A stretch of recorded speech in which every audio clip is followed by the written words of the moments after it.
والسلام کے بعد اللہ رب العزت جل جلالہ اعظم شان و برہان کا حساب انتظار و شمار شکر ہے جس بات کے حقیقی نے ہمیں رجہ شریف کے ملنے کا آخری عشرہ عطا فرمایا. جیسا کہ آپ کو معلوم ہے کہ دوسرے عشرے میں رجہ شریف کے دوسرے عشرے میں 18 ذوالحجہ کو امیر المومنین داماد رسول حضرت سیدنا عثمان بن عفان غنی سے رضی اللہ تعالیٰ عنہ شہادت گزرا اور اسی ماہ ذوالحجہ کے آخری عشرہ میں امیر المومنین حضرت سیدنا عمر بن خطاب المعروف حضرت فاروق اعظم رضی اللہ تعالیٰ عنہ کا یوم شہادت ہے. 26 ذوالحجہ کو آپ پر قاتلانہ حملہ ہوا اور رجہ شریف کی آخری تاریخ کو آپ اللہ کو پیارے ہو گئے، یعنی آپ نے جام شہادت نوش کروایا. حضرت فاروق اعظم دوسرے خلیفہ بھی ہیں اور آپ کا شمار عشرہ مبشرہ میں سے بھی ہے. اور سب سے بڑی بات یہ ہے کہ حضرت فاروق اعظم اور دیگر صحابہ میں امتیازی وصف ہے. حضرت ابوبکر صدیق انہوں نے بھی اسلام کو قبول کیا، حضرت عثمان غنی انہوں نے بھی اسلام کو قبول کیا، مولا کائنات حضرت علی مرتضیٰ شریف اللہ کرم اللہ وجہہ کریم نے بھی اسلام کو قبول کیا. لیکن ان سب نے آ کر حضور کے قدموں میں اسلام کو قبول کیا. لیکن قربان جائیں حضرت فاروق اعظم پر، ان کو حضور نے رب سے مانگ کر لیا، اللہم اجعل الاسلام عمر بن خطاب، اے اللہ اسلام کو ابو جہل بن ہشام یا عمر بن خطاب رضی اللہ تعالیٰ عنہ، ان میں سے جو بندہ تمہیں سب سے زیادہ پیارا ہے اس کے ذریعے تم اسلام کو مضبوطی اور تقویت عطا فرما. پھر ظاہر بات ہے کہ باقی صحابہ قدموں میں آ کر اسلام قبول کریں اور جن کو سرکار رب سے خود مانگ کر لے، دعا کر کے لے، اور ظاہر بات ہے کہ حضور کی دعا کو ریجیکٹ نہیں ہوتی، مسترد نہیں ہوتی. اللہ تعالیٰ نے اس دعا کو قبول کر لیا.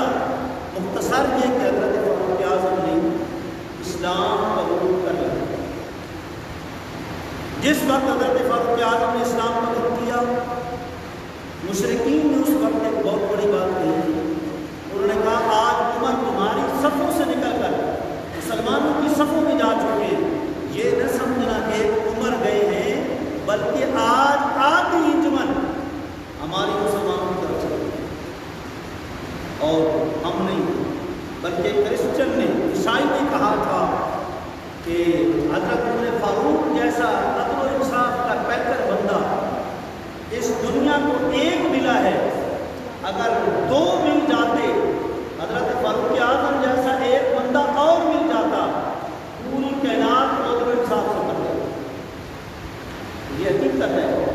حضرت فاروق اعظم رضی اللہ تعالیٰ عنہ جب اسلام کو قبول کیا، پھر جب قبول کر لیا، مان لیا، اس سے پہلے کیفیت اور تھی، بعد میں کیفیت اور.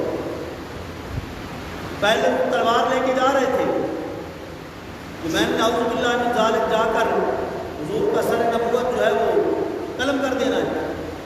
لیکن جب حضور کی بارگاہ میں پہنچے، حضور نے نگاہ نبوت فرمائی، حضرت فاروق اعظم کی دل کی دنیا ہو گئی اور حضور کی غلامی کو انہوں نے قبول کر لیا. جب غلامی کو قبول کر لیا تو پھر اس کے بعد کسی کافر، کسی دشمن سے بالکل ڈر نہیں تھا، بے بات ہو گئے. مسلمان حضرت فاروق اعظم نے 40 کا عدد پورا کیا، 40ویں نمبر پر آپ نے اسلام قبول کیا. جب آپ نے اسلام قبول فرما لیا، پہلے صحابہ نماز چھپ چھپ کر پڑھتے تھے جی کہیں فتنہ نہ بنے. حضرت فاروق اعظم نے حضور کی بارگاہ میں عرض کیا، یا رسول اللہ صلی اللہ علیہ وسلم، یہ جو مشرکین ہیں لات منات اور جھوٹے بتوں کی پوجا کرتے ہیں اور یہ ڈرتے نہیں ہیں، سب کے سامنے کرتے ہیں. ہم تو مسلمان ہو چکے ہیں، ہم نے تو آپ کا کرنا پڑ چکا ہے، یا رسول اللہ میں اب ہجرت کر دوں، آپ اجازت دیں، سارے عام اللہ کے حرم میں نماز پڑھوں گا اور تلوار کو لٹکا کے پڑھوں گا اور کفار کو بتا کے پڑھوں گا کہ جس نے آج اپنے بچوں کو یتیم کرانا ہے یا جس نے اپنی بیوی کو آج بیوہ بنانا ہے، فرمایا عمر کسی سے ڈرنے والا نہیں ہے، عمر نے اسلام قبول کر لیا ہے، اس معبود حقیقی کی بارگاہ میں جھکنے والا ہے، کسی غیر کے سامنے سر جھکانے والا نہیں ہے، لہذا آج میں ہجرت کرنے لگا ہوں مکے سے مدینے کی طرف، جو بھی آگے آئے گا میں اس کا سر کروں گا۔ ایمان جائیں امیر المومنین حضرت سیدنا فاروق اعظم پر اللہ اکبر، اگر حد میں وقت حکمران اگر رات کو سوتا، کتنے آج بھی دیکھ لیں کتنے اس کے پہرے دار ہوتے، کتنے باڈی گارڈ ہوتے، کتنے سیکورٹی گارڈ ہوتے، لیکن قربان جائیں حضرت فاروق اعظم پر۔ حضرت فاروق اعظم نے ایسا انصاف پیش کیا، رات کو بھی نہیں سوئے، دن کو بھی نہیں سوئے۔ مسلمانوں کی پہرہ داری کرنے والے حکمران اگر ہیں، حضرت فاروق اعظم رضی اللہ تعالیٰ عنہ ہیں، رات کو بھی گشت کرتے ہیں، دن کو بھی رعایا کا خیال کرتے ہیں۔ اللہ اکبر، آدھی رات ہے، تہجد کا وقت ہے، جس وقت میں آج بھی ہماری گجر برادری جو ہے دودھ ہوتی ہے، گائے ہو بھینس ہو بکری ہو دودھ دیتی ہے، حضرت فاروق اعظم اپنے غلام اسلم کے ساتھ آدھی رات جا رہے ہیں، ایک عورت دودھ دوتی ہے اور والدہ کہتی ہے بیٹی کو، بیٹی پانی ڈال دو۔ ذہن میں رکھنا آج ہم اللہ کے نور کے ساتھ دھوکہ کر رہے ہیں، یہ قیامت وقت کھری موٹی باتیں ہوگی۔ آج ہم لوگوں کی یہ کیفیت ہو چکی ہے، ایمان اپنا کمزور ہو چکا ہے، پانی زیادہ ہوتا ہے دودھ کم ہوتا ہے، دودھ بیچنے والے کی طبیعت بھی خراب ہو جاتی ہے، کوئی بیماری غائب ہو جاتی ہے، دودھ پینے والا بھی اپنی زندگی جو ہے وہ صاف نہیں گزارتا، کمزور زندگی گزارتا ہے۔ اللہ کے نور کے ساتھ ہم نے دھوکہ کیا ہے۔ قربان جائیں حضرت فاروق اعظم پر، ان کے خوف خدا پر، سچے عشق رسول پر۔ آدھی رات ہے، عورت دودھ دو کے بوڑھی والدہ اپنی نوجوان بیٹی کو کہہ رہی ہے بیٹی اس دودھ کے اندر پانی کی ملاوٹ کر لو۔ ہاں نا امی جان میں یہ کام نہیں کر سکتی۔ کہا کیوں؟ کہا تمہیں پتہ نہیں ہے کہ حکومت کن کی جا رہی ہے؟ حکمران پر بڑا دار و مدار ہوتا ہے، حکومت کن کی جا رہی ہے؟ کہا وہ تو مجھے پتہ ہے کہ حکومت حضرت عمر فاروق رضی اللہ تعالیٰ عنہ کی ہے۔ کہا پھر میں یہ کام نہیں کر سکتی۔ دودھ کے اندر پانی کی آمیزش ملاوٹ، حضور نے بھی فرمایا من اشرب علیہ سمنا، جو جس چیز میں ملاوٹ کرے گا وہ ہمارا، اس کا ہمارے ساتھ کوئی تعلق نہیں ہوگا۔ حضور نے ساری زندگی صاف گزاری، صرف و صفا کی زندگی گزاری۔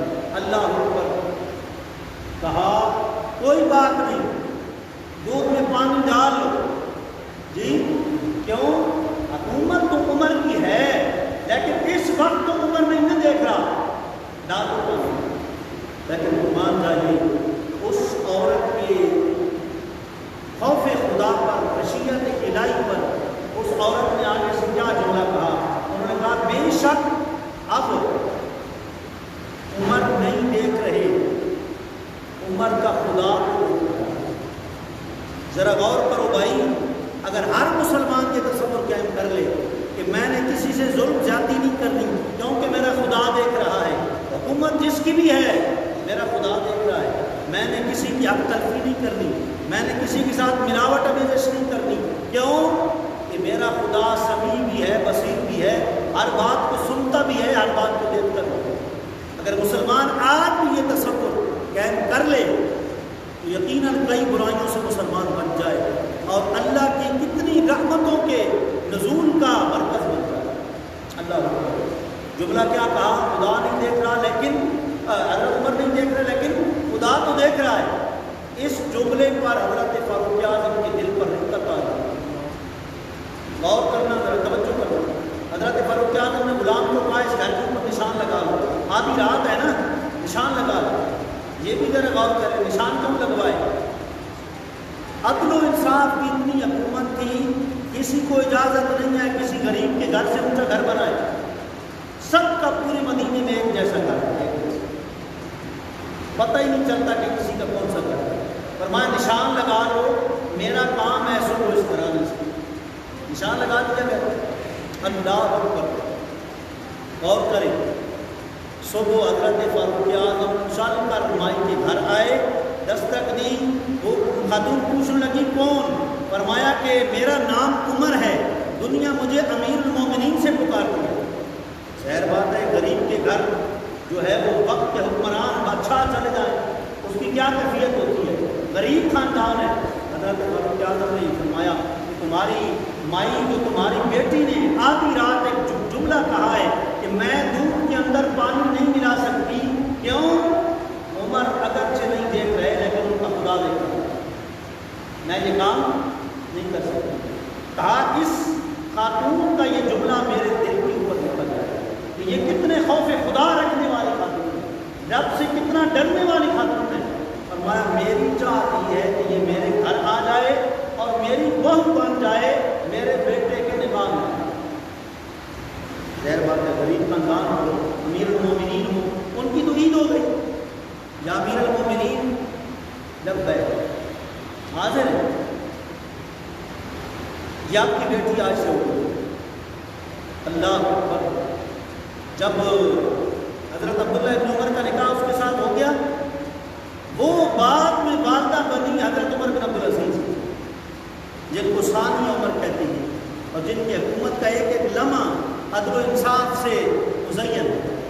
اللہ اکبر. ظاہر بات ہے کہ جب خاندان اس طرح کا ہوتا ہے پھر پوری دنیا کے اندر عدل و انصاف جو ہے وہ قائم ہوتا ہے. اور حضرت فاروق اعظم ایک نہیں, آج کے لوگ تو دن کو رعایا کے حقوق نہیں ادا کرتے, مسائل حل نہیں کرتے. حضرت فاروق اعظم تو حضور کی تربیت یافتہ ہیں, رات بھی نہیں سوتے, رات کو جاگ کے رعایا کے مسائل حل کرتے. ایک گھر سے چھوٹے بچے کے رونے کی آواز آتی ہے, دستک دیتے بھائی صاحبہ اس بچے کو خاموش کرا دو, رات آرام کا وقت ہے, سونے کا وقت ہے, پڑوسیوں کو تکلیف نہ ہو. مائی صاحبہ چپ کرا دیتی ہے, تھوڑی دیر آگے چلتے ہیں پھر رونے کی آواز آتی ہے, پھر بچہ روتا ہے. حضرت فاروق اعظم فرماتے ہیں مائی صاحبہ اس کو چپ کرا دو, سونے کا ٹائم ہے, پڑوسیوں کو تکلیف نہ ہو. بار بار جب رونے کی آواز آتی ہے حضرت فاروق اعظم دستک دیکھ کے پوچھتے ہیں بھائی صاحبہ یہ بتاؤ کہ وجہ کیا ہے, تمہارا بیٹا اتنا کیوں ہو رہا ہے؟ کہا یا امیر المومنین آپ کو پتہ ہے میں اس بچے کو دودھ چھڑا رہی ہوں, آج اس کی دودھ چھڑانے کی شب ہے, اور میں اس نیت سے چھڑا رہی ہوں, غریب ہوں, گھر کے حالات ناساز ہیں, گھر کے اخراجات افورڈ نہیں کر سکتی, اور آپ نے قانون یہ بنایا ہے کہ جو بچہ دودھ جس دن چھوڑے گا اس دن سے اس کا وظیفہ حکومت کی طرف سے شروع ہو جائے, بیت المال کی طرف سے شروع ہو. اللہ حضرت فاروق اعظم نے صبح سے ہی قانون بدل دیا. فرمایا آج کے بعد جس غریب کے گھر بچہ پیدا ہوگا حکومت کی طرف سے اس کو ریلیف ملے گا, وہاں سے وظیفہ اس کے لیے شروع ہوگا. اللہ حضرت فاروق اعظم دیکھیں صحابہ کرام آپس میں ان کا پیار محبت کا رشتہ ہے, اور قرآن نے کہا ہے اولئک هم المؤمنون حقا, سارے صحابہ سچے ہیں, اور قرآن نے کہا ہے وَكُلًّا وَعَدَ اللَّهُ الْحُسْنَىٰ, ہر ایک سے اللہ فرماتا ہے میں نے جنت کا وعدہ کر دیا ہے. سارے صحابہ سے اس رب کے جنت کا وعدہ ہے. جب وہ رب خود وعدہ کر رہا ہے ہمیں کیا ضرورت صحابہ کرام تفریح کرنے کی؟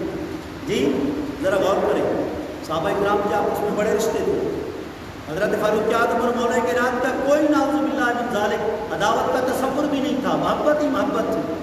یہ تو آپ جانتے ہیں کہ ایران کے فاتح کون ہیں, ایران کن کے دور میں فتح ہوا؟ امیر المومنین سیدنا فاروق اعظم کے دور میں فتح ہوا. قیامت تک فاروق اعظم تمام ایرانیوں کے محسن ہیں کہ آپ کے دور حکومت میں ایران کی فتح مسلمانوں کو نصیب ہوئی.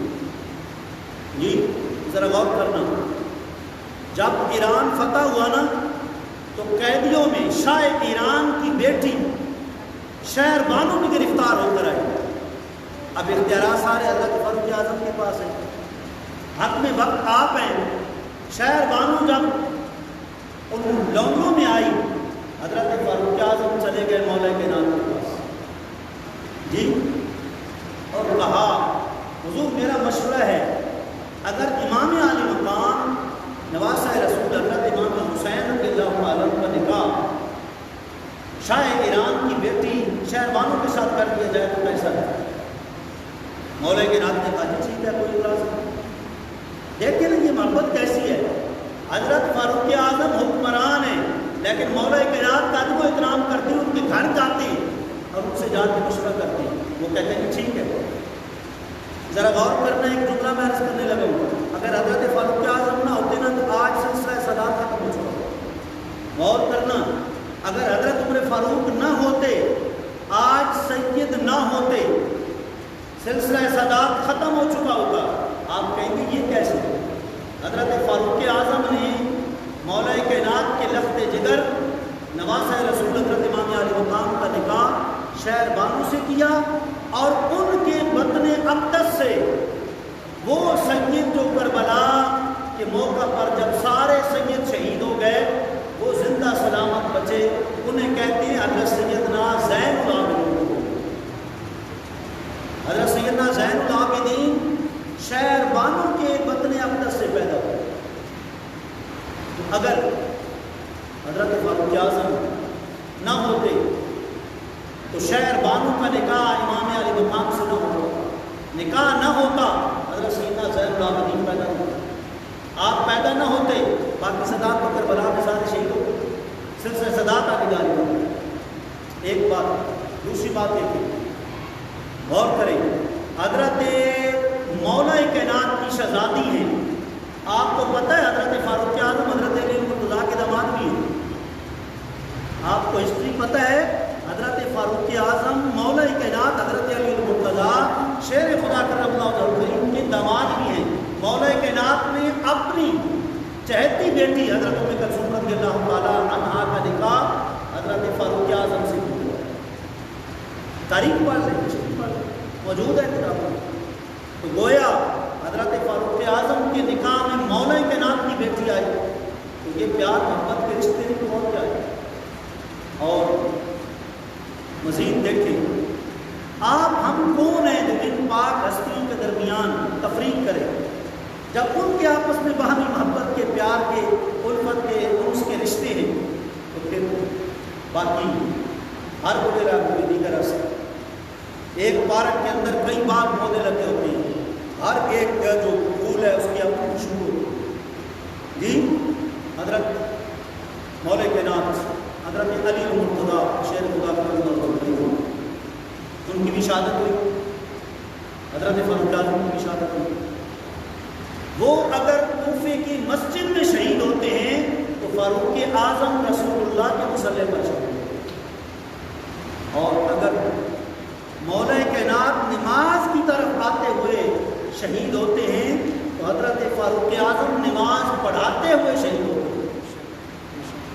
اور اگر مولا کائنات نجف شریف میں دفن ہوتے ہیں تو حضرت فاروق اعظم مدینہ کو رسول میں دفن اور دعا بھی کرتے ہیں, یا اللہ تیری راہ میں مجھے شہادت ملے اور تیرے محبوب کے شہر مقدس میں شہادت. اور الحمدللہ حضرت فاروق اعظم کی شہادت بھی شہر رسول میں ہوئی. اور اللہ اکبر, حضرت فاروق اعظم رضی اللہ تعالیٰ عنہ کی جو عظیم ہستی ہے, آپ ذرا غور کریں. نماز کے اندر کسی پر قاتلانہ حملہ ہو جائے تو بندے کو ہوش و آواز نہیں رہتے, آواز باختہ ہو جاتی ہے. لیکن قربان جائیے, پیر ہونا چاہیے تو حضرت فاروق اعظم جیسا ہونا چاہیے. نماز کے اندر حملہ ہوا, 6 بار ہوئے, لیکن رسول اللہ کا طریقہ نہیں جانے دیا. آج مسجد میں جماعت ہوئی ہوتی ہے, پیر اپنی کچہریاں کھول کے, اپنی دکانیں کھول کے بیٹھے ہوتے ہیں, ادھر جماعت کھڑی ہوتی ہے, احساس نہیں ہوتا. لیکن قربان جائیے حضرت فاروق اعظم پر رضی اللہ تعالیٰ عنہ پر کیا کیفیت ہے کہ نماز کے دوران حملہ ہو جاتا ہے اور فیروز ابو لولو مجوسی حملہ کرتا ہے اور ایک نہیں 6 بار کرتا ہے, خون کے فوارے جاری ہونا شروع ہو جاتے ہیں. لیکن اس کے باوجود آپ صحابہ کے امام تھے, نماز کو ضائع نہیں ہونے دیا. حضرت عبد الرحمن بن عوف رضی اللہ تعالیٰ عنہ جن کا شمار بھی 10 مبشرہ میں سے ہوتا ہے, ان کو آپ اپنے مصلی کے اوپر اشارہ کیا, وہ مصلی پہ آئے, صحابہ کی نماز کو ضائع نہیں ہونے دیا. نماز بھی مکمل ہو گئی. حضرت فاروق اعظم الحمدللہ ابھی کچھ سانسیں باقی تھی. اپنے بیٹے حضرت عبداللہ کو بلاتے ہیں، فرماتے ہیں بیٹا جاؤ امی جان کی خدمت میں عرض کرو، اگر آپ شفقت فرمائیں، عمر کی دلی چاہت ہے کہ عمر کی قبر آپ کے بات گرامی کے پہلو، ایک طرف سرکار کی قبر اطہر، ایک طرف حضرت ابوبکر صدیق رضی اللہ عنہ کی قبر اطہر، اور ان کے قدموں میں پھر میری قبر بن جائے۔ اللہ اکبر۔ جب ام المومنین حضرت عائشہ صدیقہ طیبہ طاہرہ زاہدہ آمنہ رضی اللہ تعالیٰ عنہ کو حضرت عبداللہ بن عمر نے پیغام پہنچایا، آپ کی آنکھیں اشکبار ہو گئی، آنسو جاری ہو گئے کہ آج اسلام کا عظیم درخشندہ ستارہ غروب ہو گیا ہے۔ آنکھیں اشکبار ہوئی اور زبان سے فرمانے لگی کہ یہ جگہ تو میں نے اپنے لیے رکھی ہوئی تھی کہ ایک طرف میرے والد گرامی ہیں اور ایک طرف میرے شوہر ہیں آقا دو جہاں صلی اللہ علیہ وسلم، تو میری چاہت یہ تھی کہ میں اپنے والد کے قدموں میں دفن ہوتی، لیکن میں اپنی جگہ حضرت فاروق اعظم کی اسلامی خدمات کی بنا پر ان کے حوالے کر دوں۔ انہوں نے اپنی جگہ کا اظہار قربانی حضرت فاروق اعظم پر پیش کی۔ حضرت فاروق اعظم اب آخری لمحات میں ہیں، حکمران آ کے عیش پرستیاں کرتے ہیں، لیکن حضور کے تربیت یافتہ صحابہ کا یہ عالم ہے، ابھی بھی آپ مقروض ہیں۔ اور آپ کو معلوم ہے کہ قرضہ تو شہید کو بھی معاف نہیں ہے، شہید کا خون زمین بوس ہوتا ہے تو ہر گناہ معاف ہو جاتا ہے، لیکن قرضہ ایسا مطلب حق ہے جو شہید کو بھی معاف نہیں ہے۔ آپ نے کہا بیٹے میرے اوپر قرضہ ہے، یہ فلاں جو ہے وہ مکان ہے اس کو بیچو، اور جتنا 86,000 غالباً درہم آپ کے اوپر قرضہ تھا، فرمایا یہ قرضہ میرا اتارو، مکان بک گیا، قرضہ اتر گیا۔ سارے معاملات کے لیے کرتے آپ دنیا سے رخصت ہوئے۔ حضرت صہیب رضی اللہ تعالیٰ عنہ آپ کی نماز جنازہ کی امامت فرمائی، اور تا قیامت ان خوش نصیب صحابہ میں آپ کا شمار ہوگا جن کو روزانہ فرشتے بھی سلامی پیش کرتے ہیں اور انسان بھی سلامی پیش کرتے ہیں۔ جو در رسول پر ایک دفعہ فرشتہ آ جاتا ہے قیامت تک دوبارہ اس کی باری نہیں آتی۔ جو رسول اللہ کو سلامی کرتا ہے وہ یار غار حضرت ابوبکر صدیق کو بھی سلامی کرتا ہے، حضرت فاروق اعظم کو بھی سلامی کرتا ہے۔ اللہ کریم ہمیں امیر المومنین کا مقام سمجھنے کی توفیق عطا فرمائے۔ آخر دعوانا